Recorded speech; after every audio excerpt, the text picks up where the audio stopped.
Assalamualaikum warahmatullahi wabarakatuh. Perkenalkan, nama saya Siti Nurlailatul Qadraiyah dengan NIM belakang 131 dari Psikologi 2C. Di sini saya akan menerangkan tentang konflik antar generasi dan kesehatan pada masa dewasa akhir. Jadi, konflik antar generasi dewasa akhir adalah ketegangan atau perbedaan pendapat antara individu yang sudah lanjut usia dengan generasi yang lebih muda, contohnya anak-anak, cucu, maupun masyarakat. Konflik ini terjadi karena perbedaan nilai, pengalaman, harapan, serta kebutuhan emosional dan sosial yang berbeda antar generasi. Nah, teori yang berkaitan dengan konflik antar generasi yaitu yang pertama ada teori psikososial Erikson, yaitu pada tahap integrity versus despair. Tahapan terakhir dari perkembangan psikososial adalah konflik antara integritas ego dan keputusasaan yang terjadi pada usia 65 tahun ke atas. Pada tahapan ini, lansia akan mulai merenungkan kehidupan yang telah dijalani. Jika merasa puas, ia akan menghadapi masa tua dan kematian dengan perasaan bangga. Namun, jika memiliki penyesalan atau masih terdapat suatu hal yang belum bisa dicapai semasa hidupnya, ia mungkin akan merasa putus asa. Nah, konflik dengan generasi muda bisa memperparah keputusasaan apabila lansia merasa diabaikan atau tidak dihargai. Nah, contohnya, lansia yang merasa usaha selama hidupnya tidak dihargai oleh anak-anaknya dapat merasakan hidupnya sia-sia. Yang kedua ada teori konflik sosial Karl Marx. Teori ini menjelaskan bahwa konflik muncul karena adanya perbedaan kepentingan dan kekuasaan antara kelompok yang berbeda dalam konteks antar generasi. Nah, generasi senior sering kali memiliki posisi otoritas atau pengalaman yang lebih besar, sementara generasi muda cenderung menuntut ruang untuk inovasi dan perubahan. Ketegangan ini mencerminkan perbedaan kepentingan di mana generasi senior ingin mempertahankan nilai-nilai tradisional, sedangkan generasi muda lebih ke progresif. Yang kedua ada teori komunikasi interpersonal Joseph De Vito. Teori ini menekankan pentingnya komunikasi yang efektif dalam membangun hubungan antar individu dalam konteks konflik antar generasi. Komunikasi interpersonal yang buruk, seperti kurangnya empati atau mendengarkan, dapat memperburuk konflik. Pendekatan komunikasi yang terbuka dan saling menghormati dapat membantu menjembatani kesenjangan antar generasi. Selanjutnya ada teori perbedaan budaya. Hofstede menjelaskan bahwa perbedaan budaya termasuk budaya antar generasi dapat mempengaruhi cara individu berinteraksi dalam konflik antar generasi. Generasi senior mungkin lebih menghargai hierarki dan tradisi, sedangkan generasi muda lebih menghargai egalitarianisme dan inovasi. Perbedaan ini dapat menciptakan kesalahpahaman jika tidak dikelola dengan baik. Yang kedua ada teori perubahan sosial Lewin. Kurt Lewin menjelaskan bahwa perubahan sosial seringkali menghadapi resistensi dari kelompok yang merasa nyaman dengan status quo. Dalam konflik antar generasi, generasi senior mungkin merasa terancam oleh perubahan yang diusulkan oleh generasi muda. Generasi muda di sisi lain merasa frustasi dengan resistensi terhadap perubahan. Selanjutnya ada penyebab konflik.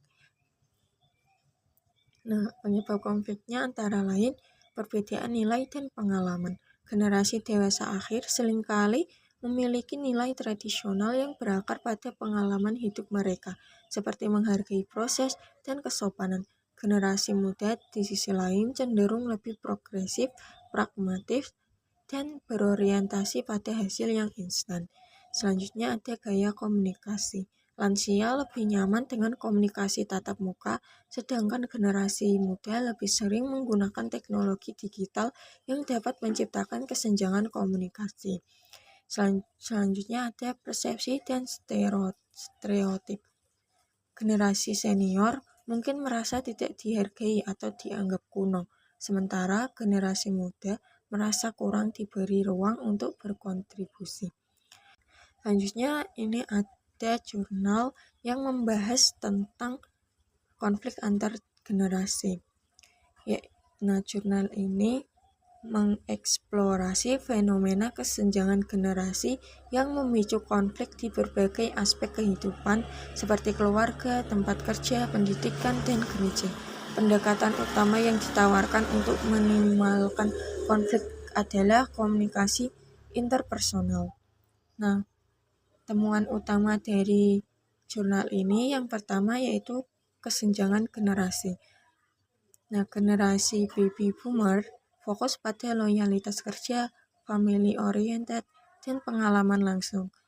Generasi X adaptasi pada peran keluarga sekaligus pekerjaan. Sementara generasi Y atau milenial sangat bergantung pada teknologi, mengutamakan kolaborasi dan fleksibilitas. Sementara generasi Z dan Alpha, generasi digital natif yang terbiasa dengan perkembangan teknologi.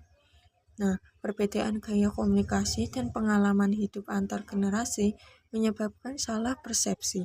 Misalnya, generasi senior lebih nyaman dengan tatap muka, sementara generasi muda lebih memilih komunikasi digital.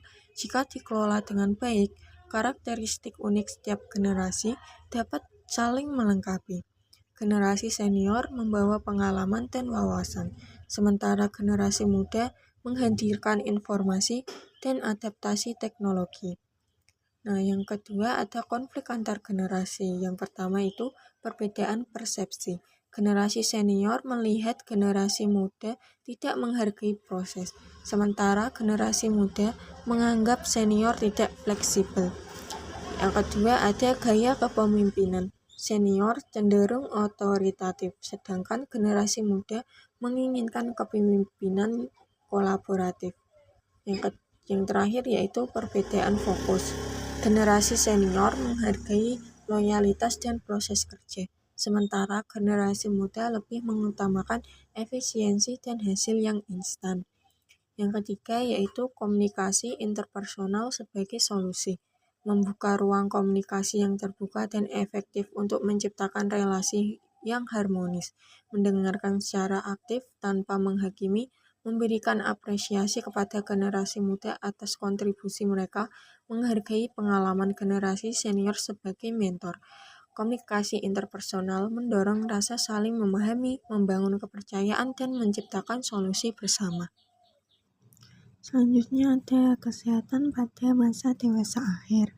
Masa dewasa akhir yang biasanya dimulai pada usia 60 tahun ke atas adalah periode kehidupan yang ditandai dengan berbagai tantangan kesehatan. Nah, berikut ada aspek-aspek penting terkait kesehatan pada masa ini. Yang pertama itu ada masalah fisik.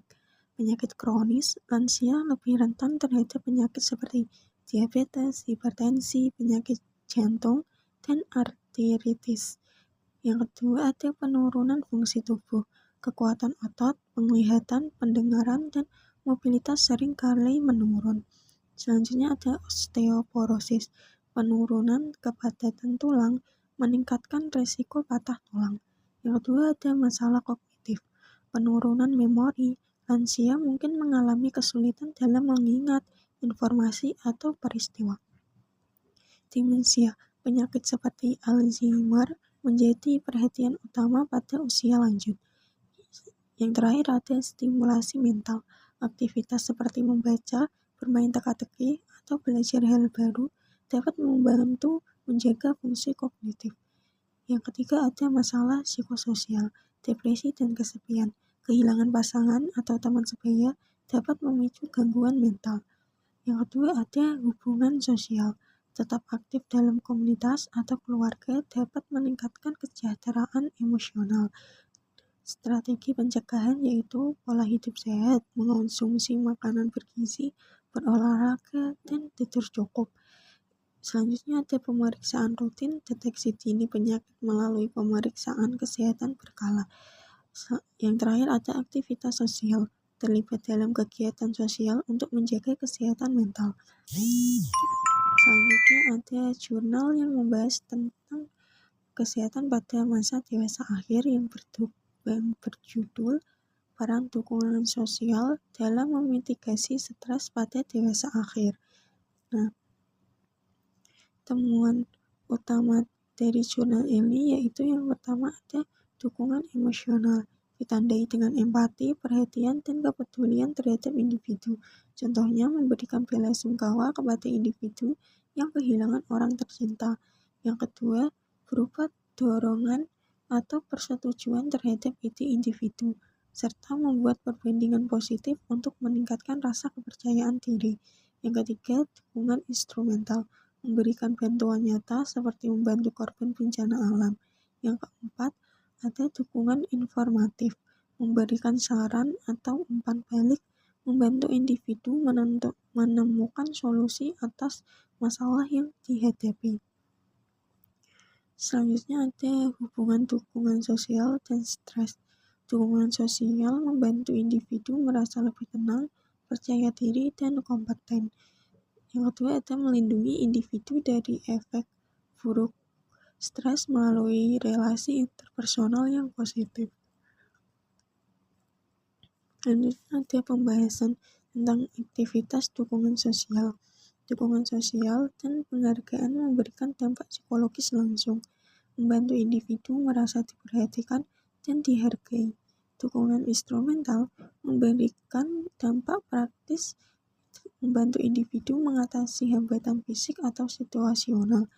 Yang terakhir ada dukungan informatif, memfasilitasi pengambilan keputusan yang lebih baik melalui pemasukan yang konstruktif. Selanjutnya ada tantangan implementasi. Tidak semua individu menerima dukungan sosial dengan cara yang sama.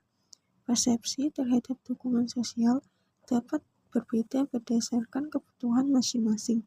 Dukungan yang tidak sesuai dengan kebutuhan individu dapat memperburuk stres.